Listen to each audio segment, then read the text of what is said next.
செல்லம் நெட்டு good morning. எலும்புமா, பெட் காஃபி ரெடியா இருக்கு. செல்லம் எலும்பு. நெட்டு மணி 10 ஆகுது, எலும்பு. யோ வச்சுட்டு போயா. அட பாவி, சீமை செருக்கி மல்லாக்க கடந்து உறங்குதா. மணி 10 ஆகுது, இன்னும் எலும்பாம கிடக்கா. ஒரு கப்பு காப்பியை வச்சுக்கிட்டு கெஞ்சிக்கிட்டு நிக்கிறான். இவனுக்கு இதுவும் வேணும் இன்னமும் வேணும். எப்படி இருந்தவன் இப்படி ஆயிட்டான்.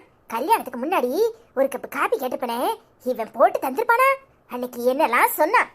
செல்லம் நெட்டு இங்க வச்சுட்டு போறமா. யோ வச்சுட்டு போயா. எம்மா வேண்டாமா, நீ முடிக்கிற மொழியே சரியில்லை. நீ என்ன யோசிக்கிறன்னு எனக்கு நல்லா புரியுது. துப்பு கட்ட பையன். அம்மா பிளாஸ்பேக்கா, உன் கூட சேர்ந்து நானும் நினைச்சு பாக்குறேன். என்ன சித்தி இப்படி வந்து குத்த வச்சுட்டியே? வேலையெல்லாம் முடிஞ்சிச்ச? சோர்கறி எல்லாம் ஆக்கிட்டீடா? என்ன சொல்ல பார்வதி, முன்னே மாதிரி முடிய மாட்டுக்கு. வயசாகுதுல, கூடிய சீக்கிரம் அந்த பையனுக்கு ஒரு கல்யாணத்தை பண்ணி வைக்கணும். என்ன செய்ய, உசுறு இருக்கும்போதே ஒரு காரியத்தை பண்ணி பார்த்துடணும். மருமவ வந்த பிறவாது நமக்கு கொஞ்சம் ரெஸ்ட் கிடைக்கான்னு பார்க்கணும். ஒரே வேலை தான். மாட்டு சாணி அள்ளவும், மாட்டை பார்க்கவும், தோட்டத்தை பார்க்கவும் முடியல. ஒரு கப்பு காப்பி போட்டு தரது கூட ஆள் இல்லைன்னா பார்த்துக்கோ. என்ன இப்படி சொல்லுதியே? தங்கம் போல மௌனம் வச்சிருக்கியே. அவன்கிட்ட ஒரு கப்பு காப்பி கேட்டா போட்டு தராமலா இருப்பான்? தெரியல, இது வரைக்கும் வேலை ஆவனதில்லை அவனை. அவனும் அவனா செய்யணும்னு நினைச்சதில்லை. எனக்கு கேட்டு பார்க்கணும்னு ஆசையாக தான் இருக்கு. செய்வானா செய்ய மாட்டானோன்னு தெரியல. ஒரு வேளை செய்யாம போயிட்டா நமக்கு மனசு சங்கடமா இருக்கும்ல. என்ன நீங்க இப்போ உள்ள பிள்ளைலாம் ரொம்ப மாறிட்டு, அதெல்லாம் நீங்க கேட்ட உடனே டக்குன்னு போட்டு கொடுப்பேன் பாருங்க. ஏ சித்தி, உங்க மவன் தான் வந்துகிட்டு இருக்கான், கேளுங்க. எனக்கும் என்ன சொல்றான்னு பாக்குறதுக்கு ஆர்வமா இருக்கு. என்னம்மா என்ன பண்ணிட்டு இருக்க? என்னத்தையா பண்ண போறேன்? செத்த நேரம் உன் சித்தி கறிட்டு பேசுவோமேனு பேசிக்கிட்டு இருக்கேன். ஆமா, போன வேலையெல்லாம் முடிஞ்சிச்சா? அதெல்லாம் முடிஞ்சிட்டுமா. ஐயா மாணிக்கம், அம்மாக்கு கை காலெல்லாம் ரொம்ப அசதியா இருக்கு. ஒரு சுக்கு காப்பி போட்டு குடியா.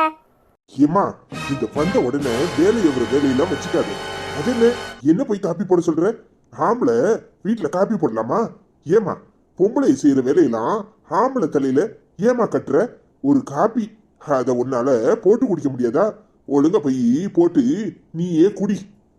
என்னல பேசுற? பொம்பளை வேலை ஆம்பளை வேலைன்னு ஏலே அசதியா உட்கார்ந்துருக்கேன். அம்பட்டு பாடையும் பார்த்துட்டு அம்மைக்கு ஒரு காப்பியை போட்டு கொடுக்கறதுல என்னத்தை குறைஞ்சிட போற?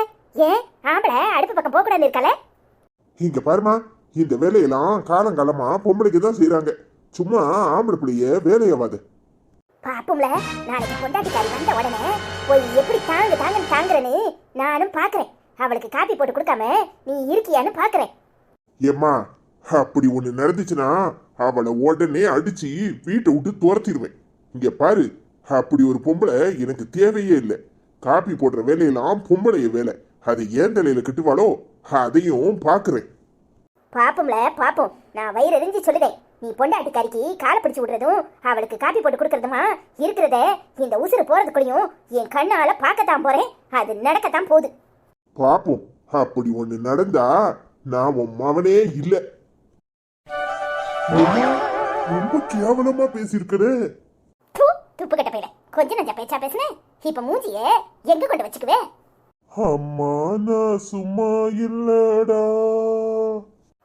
துப்பு கட்ட போயிட பாட்டு படிக்கிறத விட்டுட்டு போய் வேலையை செய்.